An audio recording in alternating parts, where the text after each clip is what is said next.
Good evening, everyone. I would like to welcome you all to the second of the informative discussions that Plymouth Church is hosting on the 3 charter amendments that will be on the Minneapolis ballot this fall. We held a discussion last Thursday on Charter Amendment number 3, which is the rent control proposal. We will hold a discussion next Thursday on Charter Amendment 1 that proposes an executive mayor legislative council structure for the government, our city government.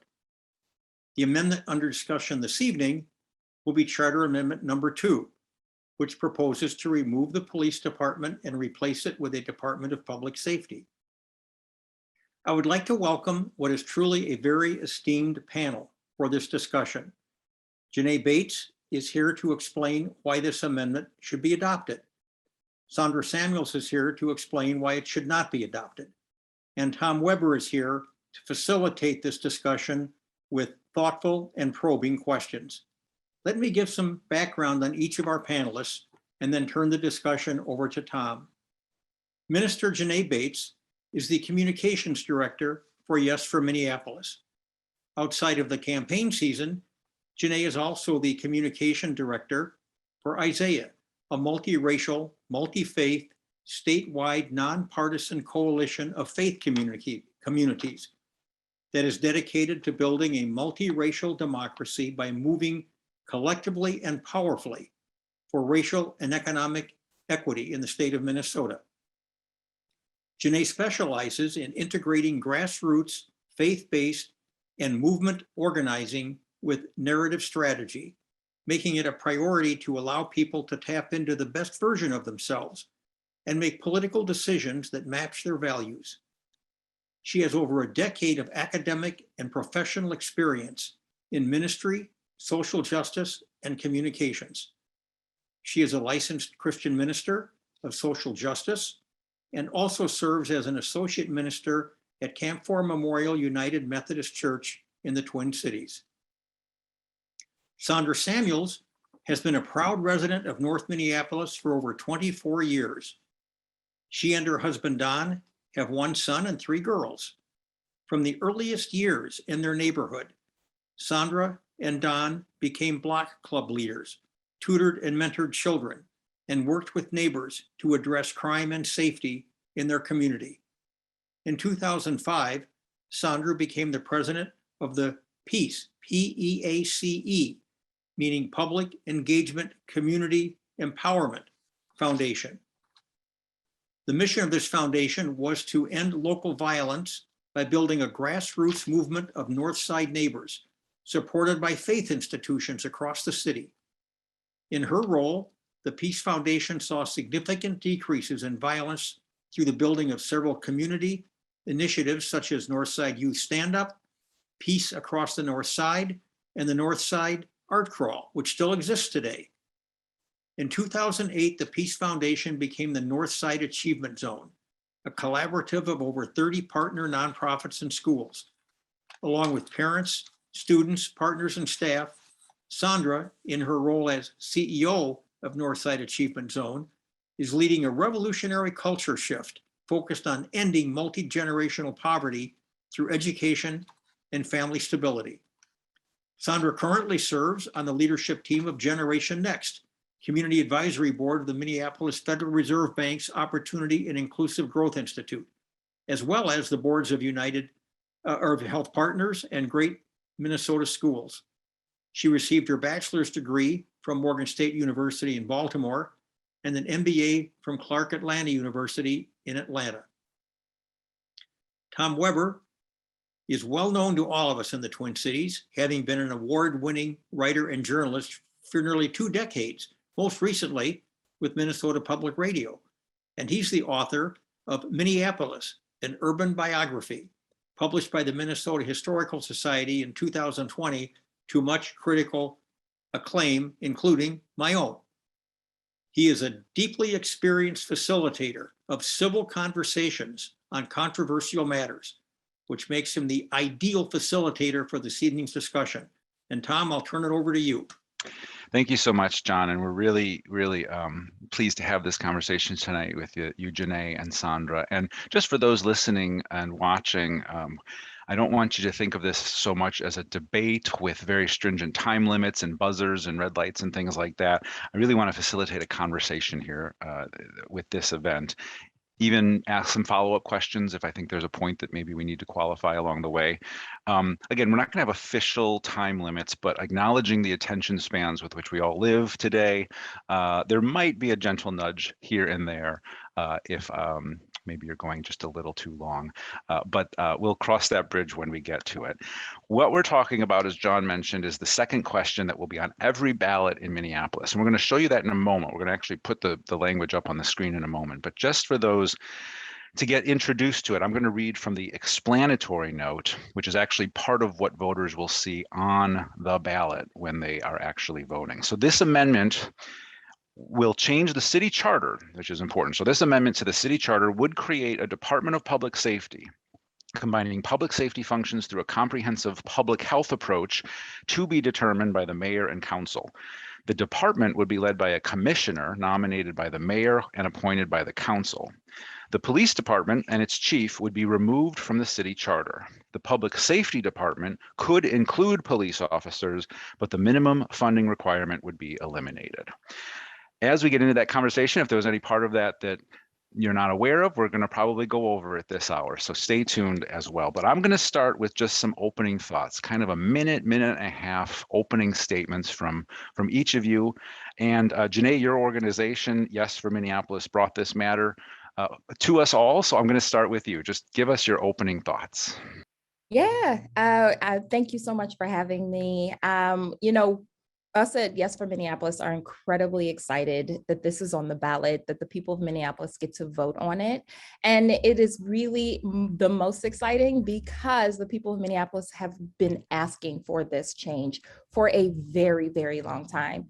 We all know that it was sparked. The catalyst was sparked most certainly by the very public murder of George Floyd, and knowing that there was a necessity for accountability and transparency that was finally recognized on a global scale. But in the city of Minneapolis, this is definitely an issue that goes far beyond the last 16 months. And so the ability to finally have a comprehensive and public health approach to public safety, having a Department of Public Safety that makes it possible for police officers to work alongside mental health specialists, homeless outreach, substance abuse specialists. It is exciting. It is time, and most of the urgency has always been there. So we're really ready. We're ready for folks to vote yes. Thank you very much. And Janae Bates, obviously, as just to remind people, is advocating a yes vote, and Sandra Samuels is advocating a no vote. So your opening statement, your initial thoughts here, Sandra, tonight. Yeah, first I want to say thank you to Plymouth Congregational Church and to you, Tom. And it's so great to be here with Janae. You know, we, Minister Janae Bates, we agree on about 90% of what we want for this city. And it's actually my city. So I live here in North Minneapolis, and I've raised in Minneapolis. And I've raised children here. I'm a Black mother and have long been working on issues of racial justice. And that's what this is really about, Tom and everybody. And Janae is absolutely right.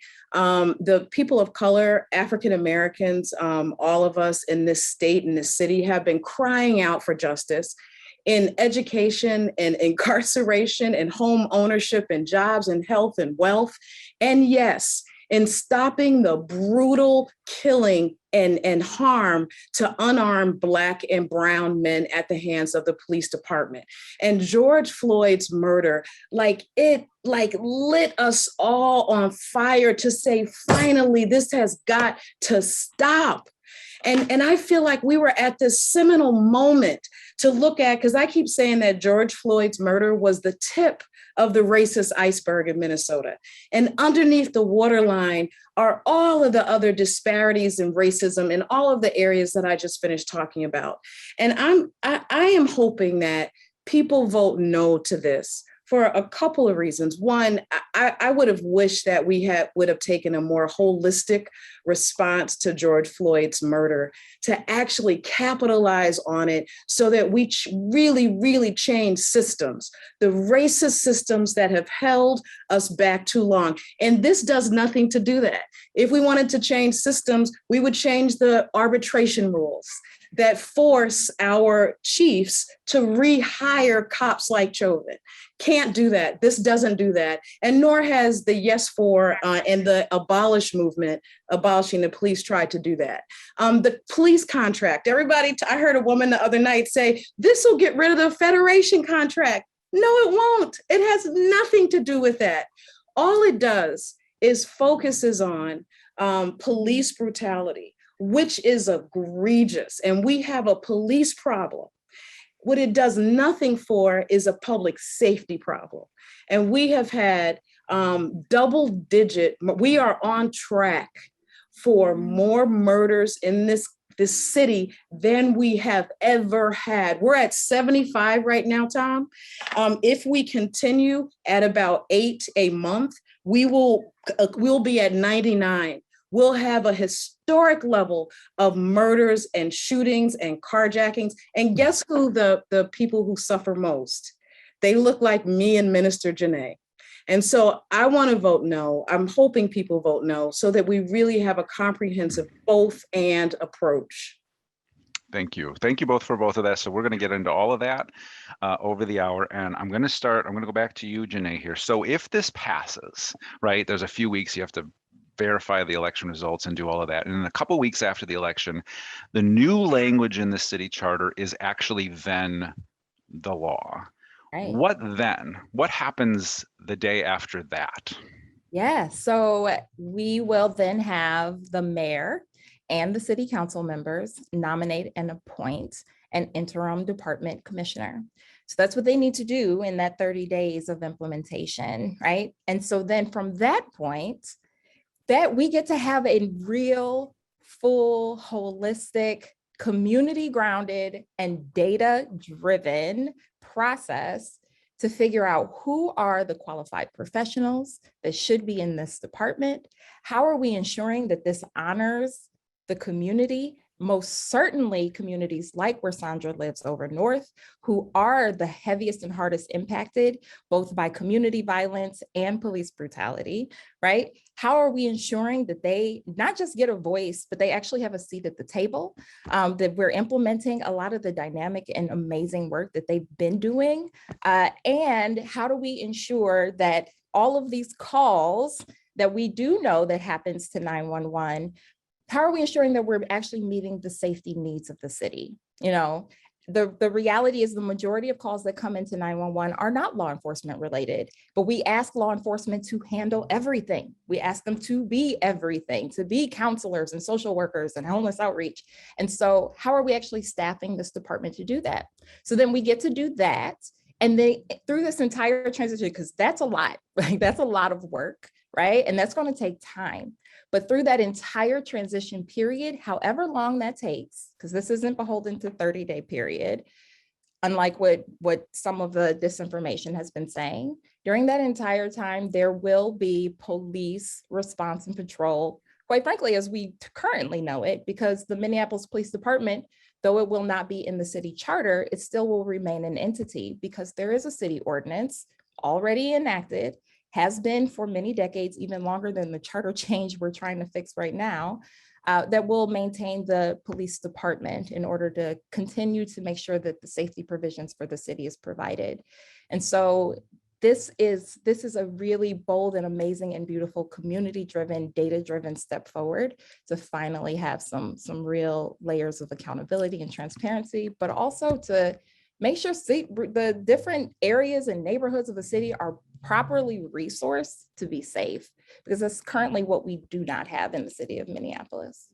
So Sandra, on that point that Janae just made, the idea is that you have a charter, right? And we're only changing the charter, but you also have this group of this book of ordinances on the city books as well. So even if the police department isn't listed in that charter, it's still listed in the ordinances. So on that day one, whenever the thing goes into effect, there still would be a police department. From that point, isn't that still satisfying the public safety needs for those who, prefer to keep the structure in place as it is now?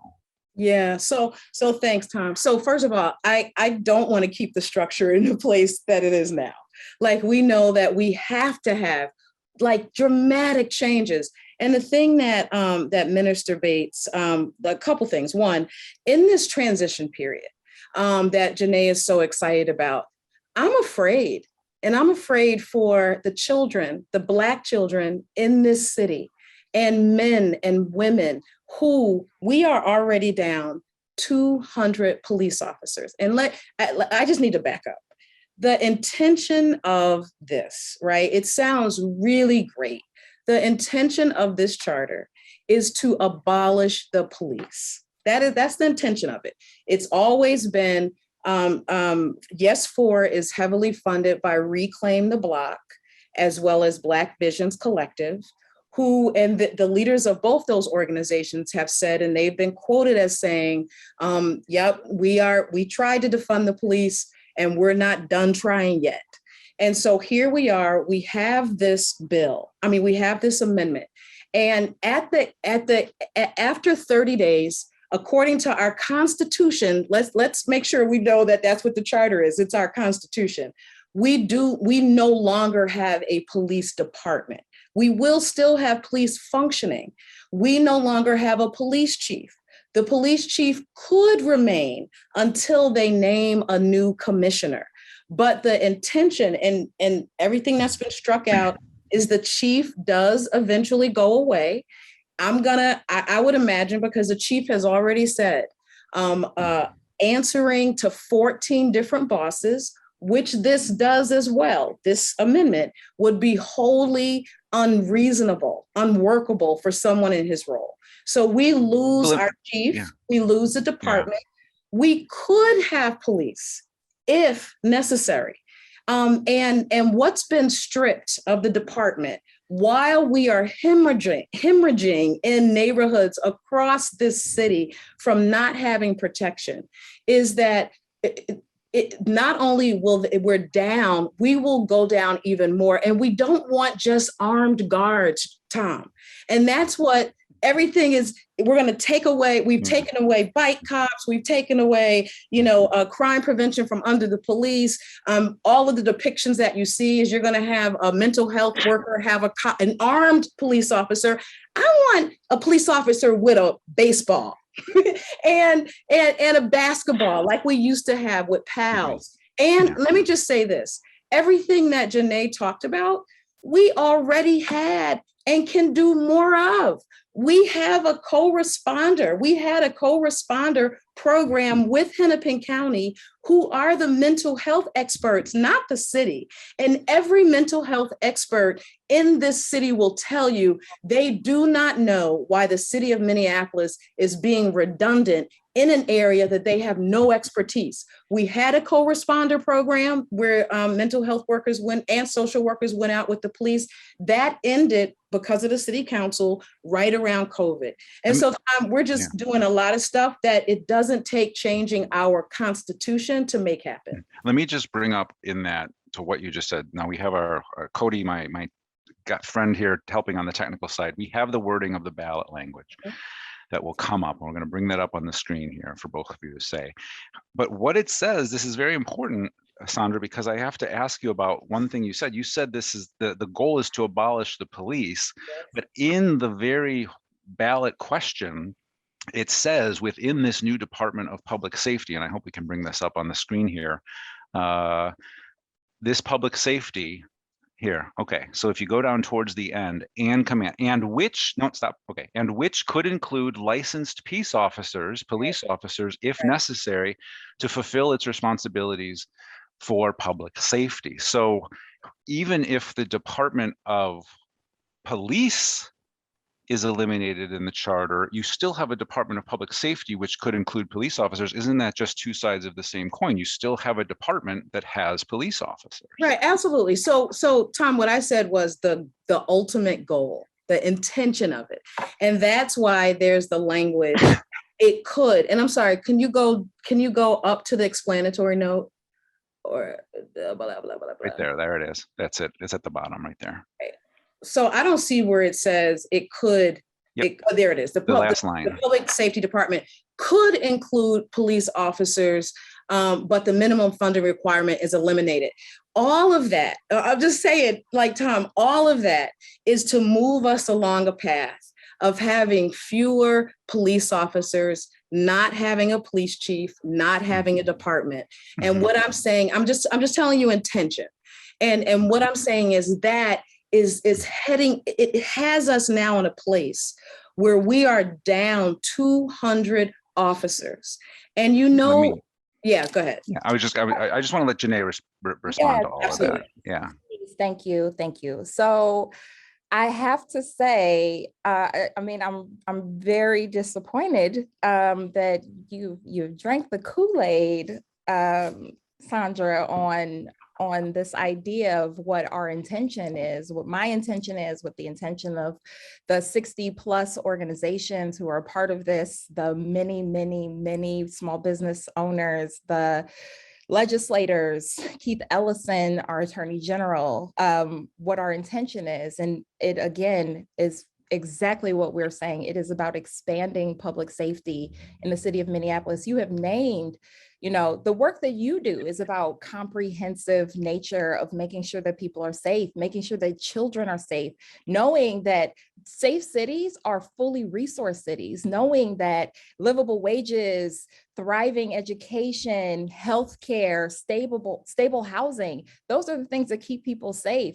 And so to boil something down so wrong is just egregious. The reality is that this has always been about people being safe. Full stop. That is the intention. To that point, though, Janae, a few days after George Floyd was murdered, there were several city council members, a veto-proof number, who stood on a stage at Powderhorn Park that had in front of it a sign that said defund police. So if this passes, you noted correctly that it's then up to the city council and the mayor to figure out the new structure and the new system. So why then, if we had that image from a year ago, where they're standing on the stage where it says defund police, why wouldn't it be a logical conclusion to say that that is the goal?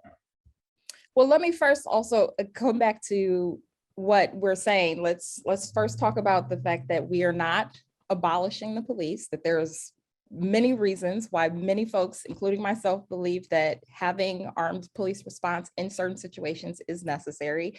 I don't think there's anyone, a part of any organization or crew who are with Yes for Minneapolis or people who are voting yes would think otherwise. There's a state statute that mandates that police officers respond to certain situations. And this notion of defunding the police, quite frankly, is a slogan that we have been embroiled in on a statewide level, on a local level, on a national level. And the reality is that it means many different things to many different people. And so it's been unfortunate that there has not been a real sophisticated conversation about what it means to who. And so it actually has been a distraction, right, to have to continue to talk about, well, what did city council members mean when they stood on that stage versus what is it that the people of Yes for Minneapolis, what is it that the 22,000 folks who signed the petition to say that they want a Department of Public Safety with police officers and all of these other qualified professionals, what does that mean? And that's what we need to talk about. We actually need to focus on what does this charter change do?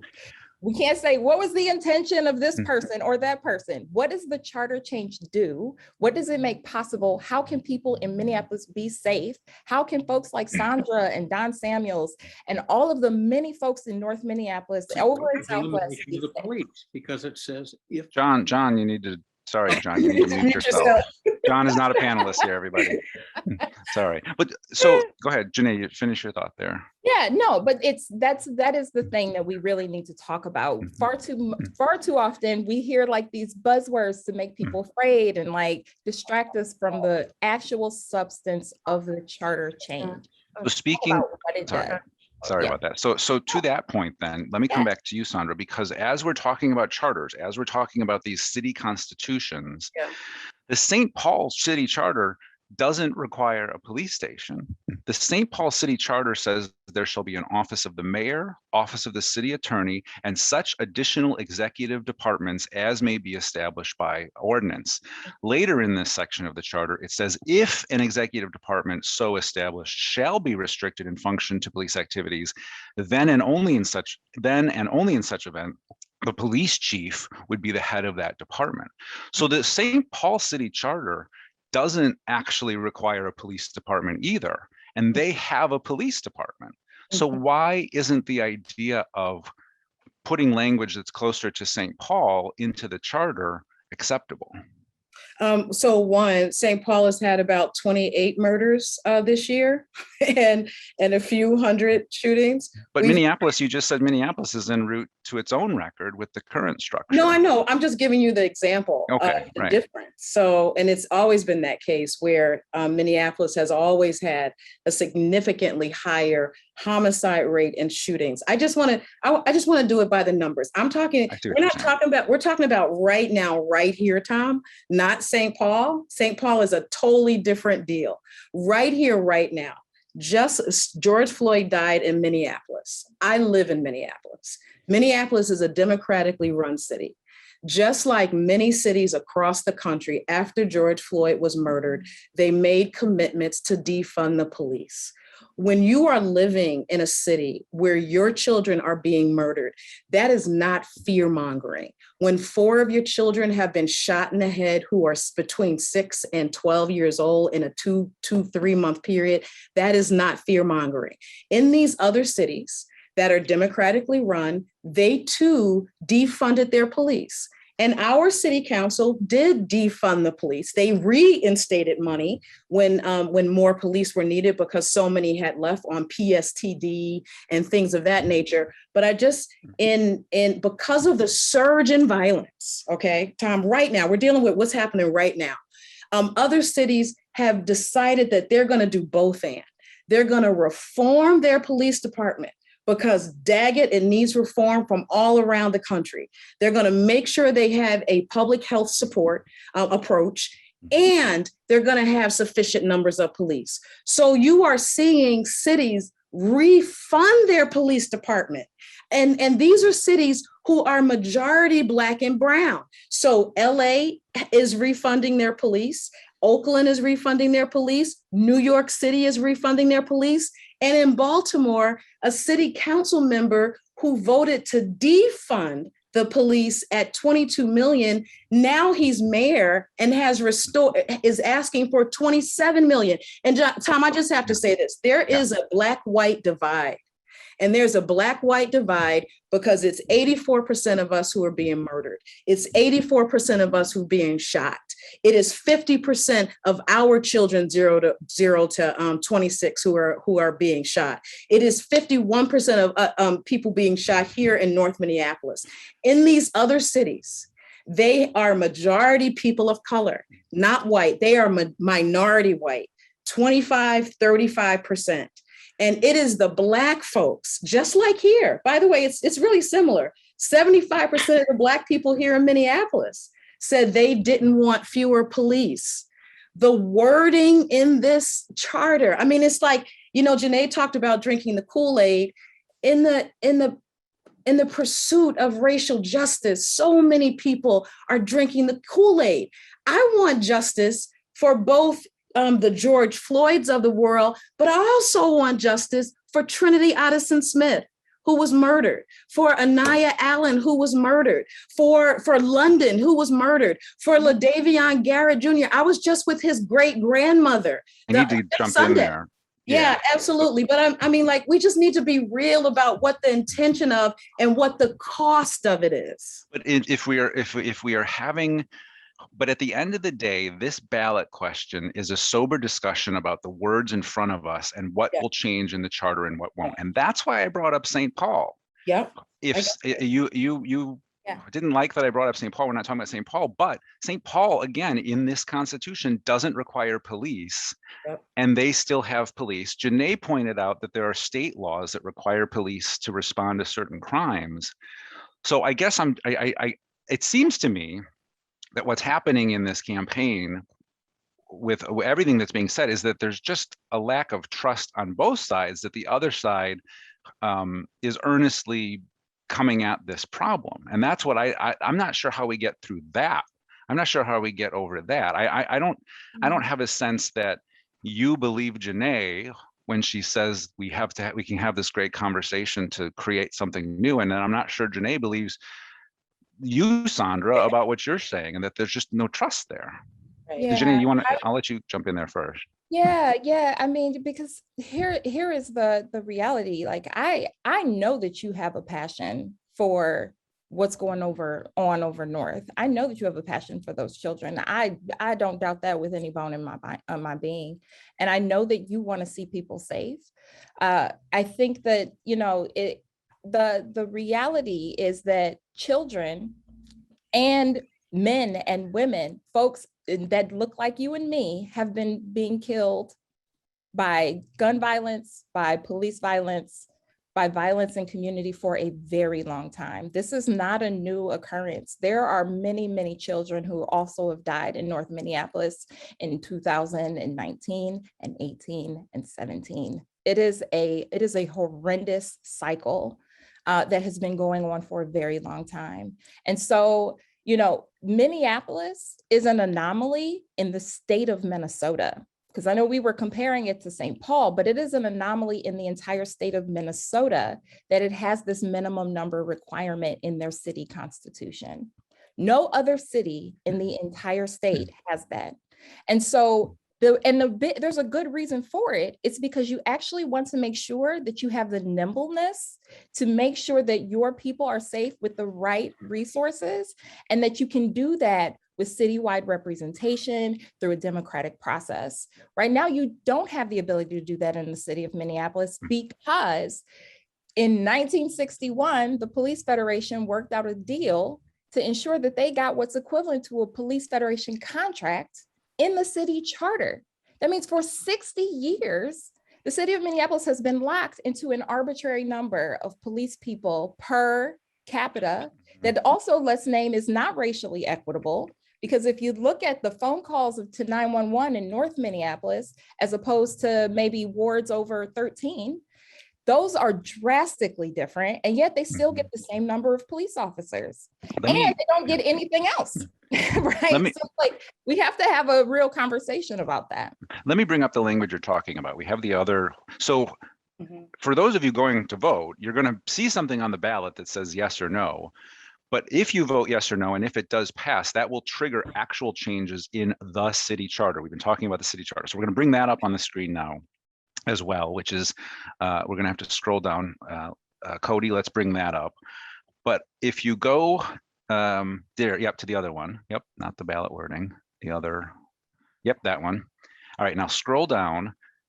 So as you see, this is the city charter, right? As we're scrolling, these are the actual words of the city charter. Keep scrolling down, keep scrolling down. So stop right there. So you see where a police department is struck through, and then there's a line under Department of Public Safety. That part of the city charter is saying, replace the requirement that we have a police department with the requirement that we have a Department of Public Safety. Okay, Cody, keep scrolling down to the second page.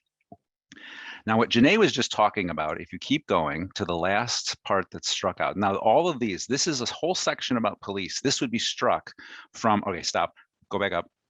This would be struck from, nope, all right, stop. So that last part there, funding, oh, come on, Cody, back up. I need that last section there, funding. The city council must fund a police force of at least 0.017 employees per resident and provide for those employees compensation. So what that's saying is right now in city charter, because it says 0.17, you have to do the math. That is a requirement in city charter of how many police you must have in Minneapolis. And to Janae's point, Sandra, no other city has that in the state of Minnesota. Why is that needed in a charter? You have a city council and a mayor like you do in St. Paul that determine the level of police officers every year. Why not just let that happen at the city council and mayor level? So, it's interesting. Janae brought up a couple of things that I want to get to, and I'll get to your answer as well. The other thing that Minneapolis is unlike any other city in the state is having a mayor who is not the chief executive officer. I know that's not this amendment that we're talking about. We have had a weak mayor system. No other city in our state does, right? And so what it has set up is a weak mayor system and 13 fiefdoms, right? And so that is what we're dealing with here in Minneapolis. And so you are talking about passing this around a new Department of Public Safety, which has not been planned in the height of violence. I mean, the height of violence. The city council had an opportunity for a year and a half because, yes, for a political action committee that's headed by someone who lives in St. Paul and not in Minneapolis. And I know, Janae, you probably work here and stuff like that, but it's like that is a political action committee cannot determine the future for our children. Okay. Right, real quick though. Yeah. Another thing that's being struck in the charter, you mentioned the mayor's a weak mayor, and it is a weak mayor system, Yeah. except right now in the charter, there is another line in the charter, and this would be Right. struck if it passes. It says the mayor has complete power over the establishment, maintenance, and command of the police department. Now, I know that's up for debate right now because it's being struck, It is. but the idea that it's part of a weak mayor system actually doesn't apply to the policing part of how the city functions. So there's what's on paper and there's what functions. So what we saw after George Floyd was murdered is we saw a number of council members trying to give orders, because that's how they function in every other area, to different precincts to do different things. I'm not making this up. That's one of the reasons we had so much chaos. But we're asking right now that a political action committee has come up with a plan for our city for public safety. There is no plan. They've come up with language for a charter. At the height of violence, they're removing fund. That's why funding was stricken, Tom. This is what I'm getting at with intention. Let's not drink the Kool-Aid. They're striking the funding. They're striking the minimum. They're striking the chief. We're not, we'll have a public safety leader, and it's at a time, and the department, and at a time. I'm just saying, can we have a moment as a city? I'm begging my neighbors who live in Minneapolis, who have raised children in Minneapolis, for us to take a minute and come up with a plan that's not dependent on a very divided city council that we don't even know will be back.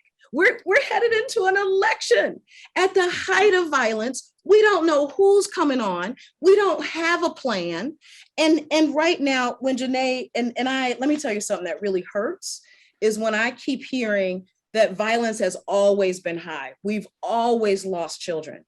There is a direct correlation with the number of police officers or the lack of police officers and the rise in violence. And I have those numbers right here. We today have 621 officers, okay, 621. We've had 355 carjackings. We've had 521 people shot.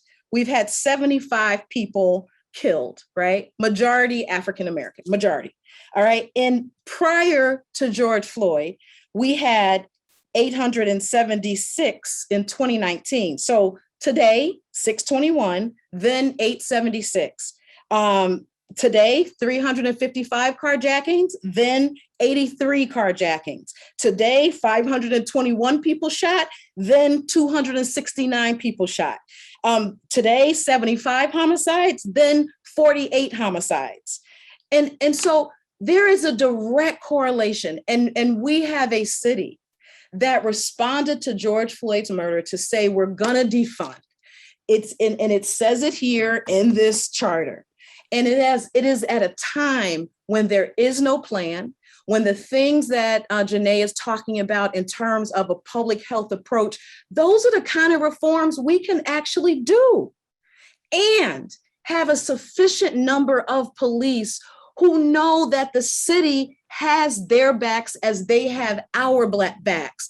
I mean, we can't go around spitting on the good cops, because we want better cops. We don't want fewer cops. We can't go around spitting on them, telling them their boss is saying we don't want you, and think we're not going to have the number of cops leave. I'm going to tell you, if this thing passes, our first African-American chief, he is going to leave.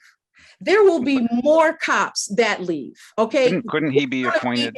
Who's going to be led by 14 different people? And more of our community members will be harmed and killed. And I'm just saying that 75% of Black folks are saying, like me, they don't want fewer cops. This is poised for us to have even more, less cops. Okay, so I'm sorry to interrupt you too, by the way, sorry. That's Janae, okay. do you want to respond to that? Especially the numbers there. She gave those stats about how those crimes were higher when there were more, or I'm sorry, lower when there were more police officers?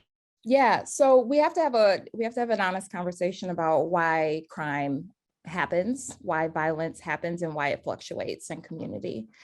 So when we're talking about 2020, we cannot have that as a silo conversation outside of being in a pandemic and recognizing that the rate of violence actually rose across the country. What are really staggering numbers are also intimate partner violence rose in Minneapolis drastically. There most certainly are issues around mental health. Folks drank at higher rates, took drugs at higher rates. That also gets people into a place where violence is more likely to happen. So we have to really start to talk about the conditions of people and what is the cause of violence. And having a Department of Public Safety allows us to both be able to address and respond to issues in community. We also get to have an intentional process to start to dig into how do we prevent these things from happening. What Sandra lifted up was that Black folks, when they got that poll and that asked them, do you want more cops, fewer cops, or less cops? Of course they said, yeah, give me more. And a huge reason why is because these are communities, as Sandra has mentioned, I'm an East Sider. I live in the Blackest and poorest neighborhood of town on the other side of the river. And the reality is when our communities continue to be extracted and exploited from over centuries, right? This is not a new occurrence. And then you say, we're going to give you more, less, or the same of something. Give us more. But if we would have phrased this as, you get more resources. If you see someone walking down the street screaming to themselves and shouting and hitting their chest, you don't want to call a police officer, but you want to get them help. You want to be able to trust that you can pick up a phone and have that. That is what this charter change allows us to do. And we can't stop slow rolling change and slow walking change. We get to actually take a bold step forward by saying, yes, we're ready to take this one step forward to be able to create the things that Sandra has been naming she wants, that community members across the city have been saying they want. Tom, I just gotta say this. I gotta say this, please. I'm Okay. sorry. Yeah, go ahead.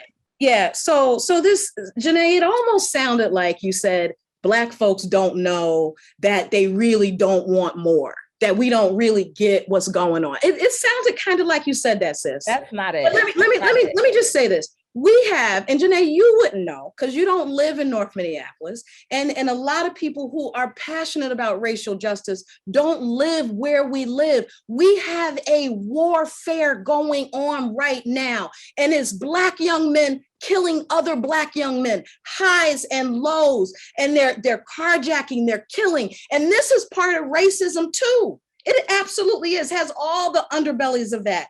But it is such a seismic, we're taking you out kind of every single, 8 murders a month, 500 people shot, an 18-year-old girl just yesterday, right? And here's the irony is that we get the footage of the police, right? Abusing like egregiously Jaleel Stallings.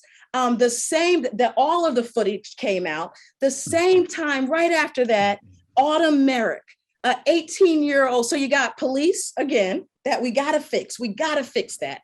And then you got Autumn Merrick, an 18-year-old young girl who can't even ride her scooter to get a Slurpee at a daggone store. That's the reality. Our old people can't walk outside.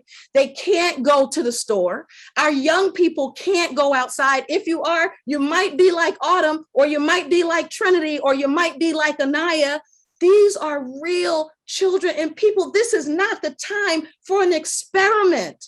Because the experiment, the casualty, the sacrifice are Black people.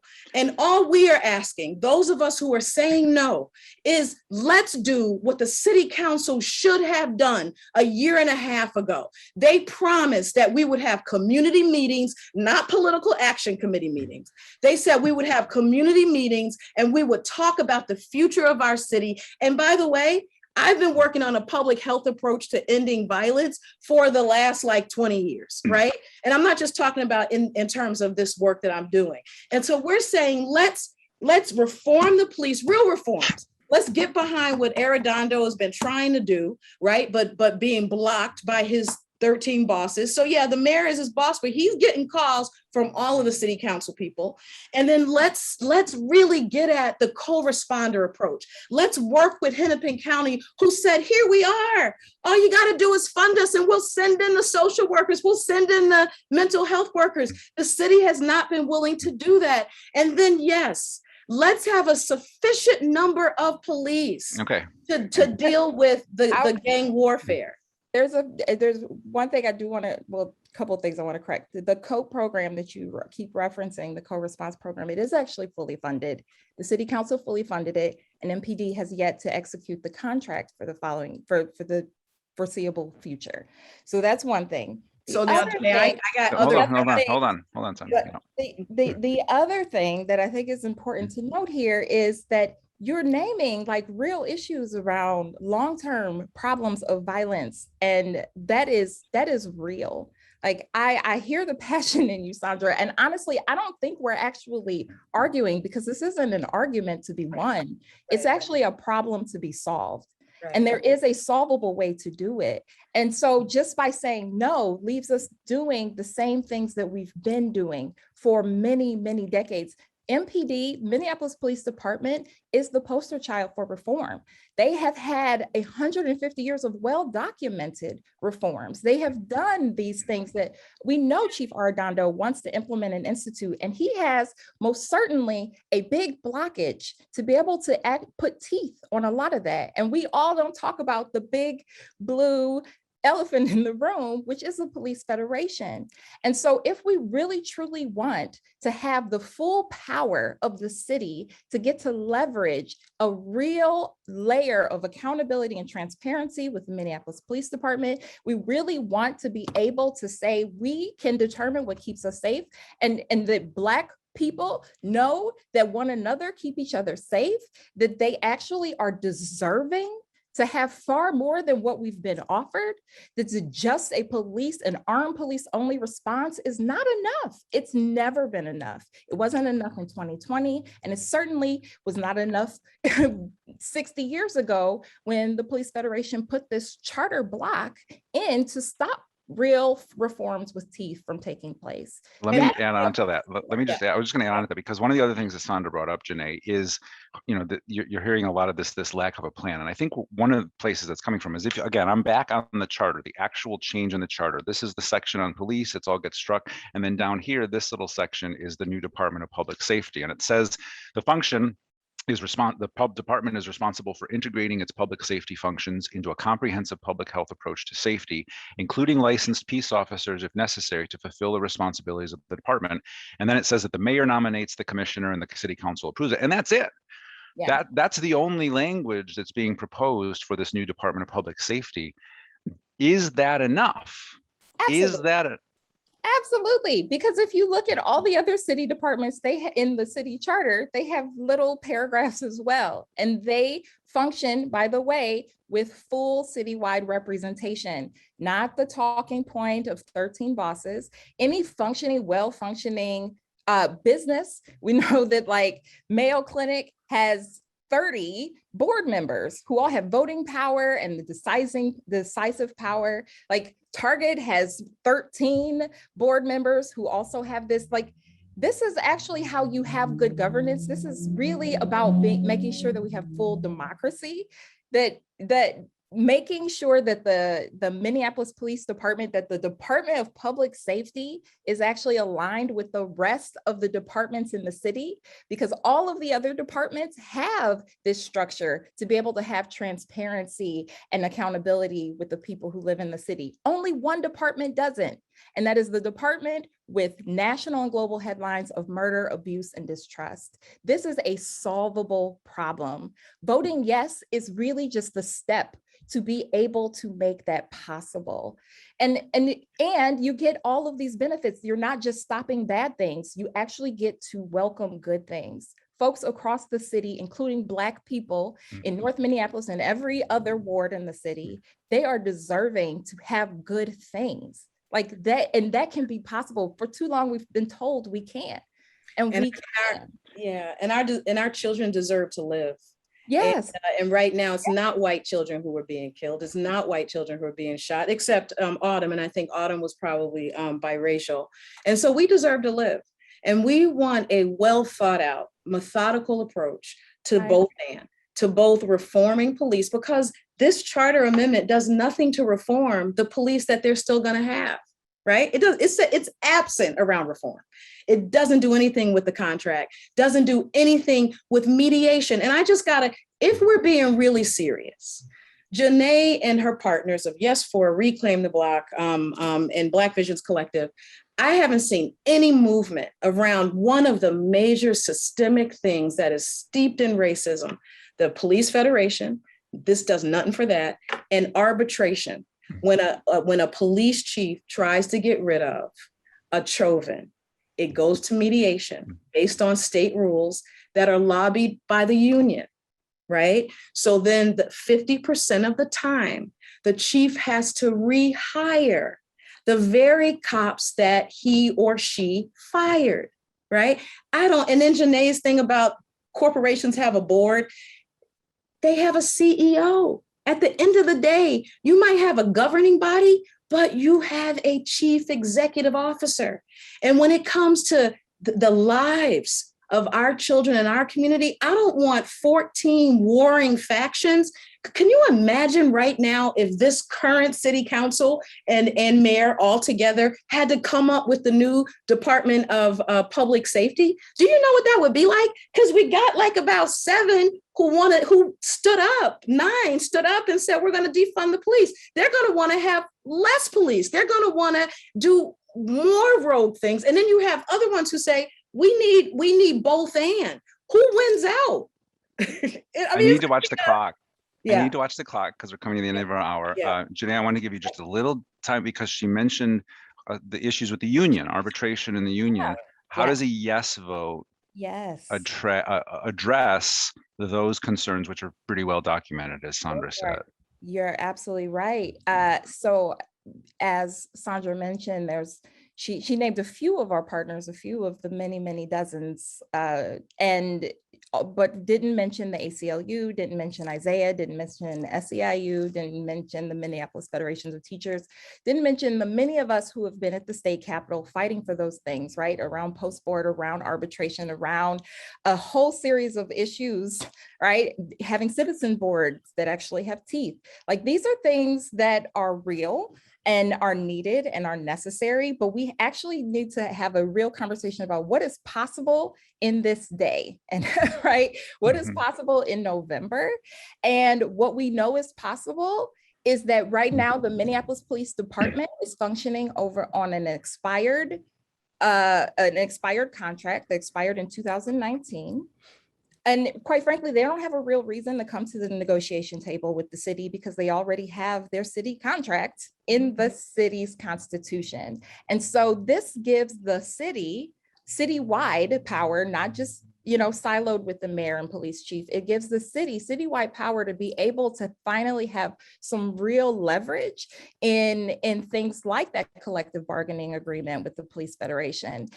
This is an opportunity to, again, expand public safety, to be able to finally have real transparency. You mentioned Jaleel Stallings and the shooting of that St. Paul man, right? Because it's not just people in Minneapolis who are hurt by MPD. That the fact is none of this information would have come out if he didn't say, no, you're not going to get me for attempted murder. You all beat me and shot at me. And they lied about it. They lied about George Floyd. And we're still begging to have the thousands of investigations against MPD to be made public.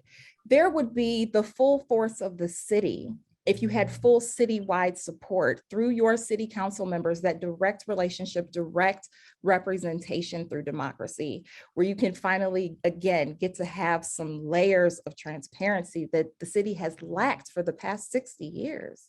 And we have to, again, I have to watch the clock. So we're going to come to our closing statements. I want to thank you both before I do that for joining us. And I also want to mention that I don't believe this will be the last time a conversation like this is had. So if you are done with this one program here from Plymouth Church and you want more, stay tuned, and I know there will be more events as well for more conversation. Now, since Janae, you had the first word at the beginning, I actually want to give Sandra the last word, which means that actually, Janae, you go first this time as well for your closing statement. Thank you. Yeah. I really want to reiterate something that I said earlier, because I know it's been a heated debate. And the reality is that, again, I do believe that Sandra and I are aligned in that we believe that people across the city, no matter what they look like, how much little money they have, how their gender, age, race, whatever, they deserve to be safe in the city. And that's safe from both police violence and community violence. And by saying yes, the people of Minneapolis get to say, we're not going to continue to kick this can down the road. We're not going to continue to have studies and research this problem and admire the problem for another couple more years. And then realize we actually have the answer and we can't do anything about it because this charter has been blocking us. And then we got to get another 22,000 people to sign a petition, and we got to go through this all over again just to do what we can do in November. That the folks of Minneapolis have the opportunity to say, when we said Black Lives Matter, and we came together across race and region and income and declared that Black Lives Matter last summer, we meant it. And we're going to put that proclamation into policy. We are going to ensure that Black lives are valued, both Black lives who are being hurt by police, but also Black lives who are being hurt by one another. We can actually do something. We don't have to keep waiting. And that's why we're saying we want you to vote yes on ballot question 2. That's Janae Bates from the Yes for Minneapolis campaign. And Sandra Sambas, we're going to give you the last word. And before you go, I just want to remind people that early voting is already open. So you can go tomorrow, you can vote tomorrow, or you can vote on November 2nd, which is election day. And we obviously encourage everybody to vote. There's a lot of stuff on the ballot in Minneapolis, so you might want to do some homework, but there's a lot to vote for. Okay, Sandra, your closing statement. Yeah. So what I'm excited about is that we as a city really have an opportunity to, for once, listen to our Black neighbors, right? And the neighbors who are saying, we don't want less police. The neighbors who are saying, we want our children to live now. The neighbors who are saying, we can't wait 6-7 months for a new Department of Public Safety to sort of kind of be ideated. We need right now to work with our police chief, right, to continue to enforce some of the changes that he's already made.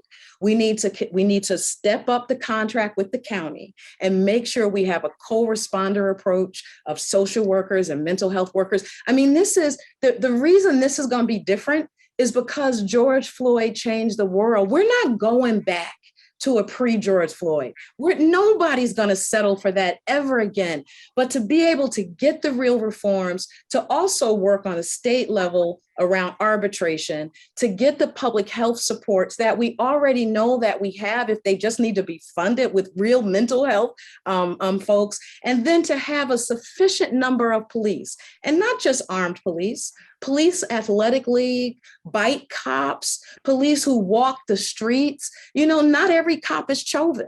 And right now, at the height of gang warfare in our city, where people are being taken out, is not a time to experiment on Black lives. That's what we've been doing in this country. And what we're saying is, let's not do that.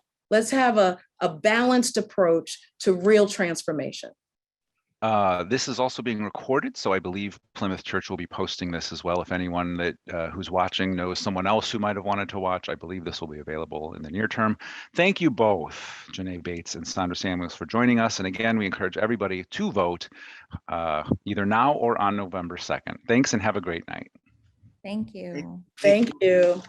Thank you again for our panelists for bringing us a passionate but clearly articulated statement of the issues around this very, very challenging problem. Thank you so much.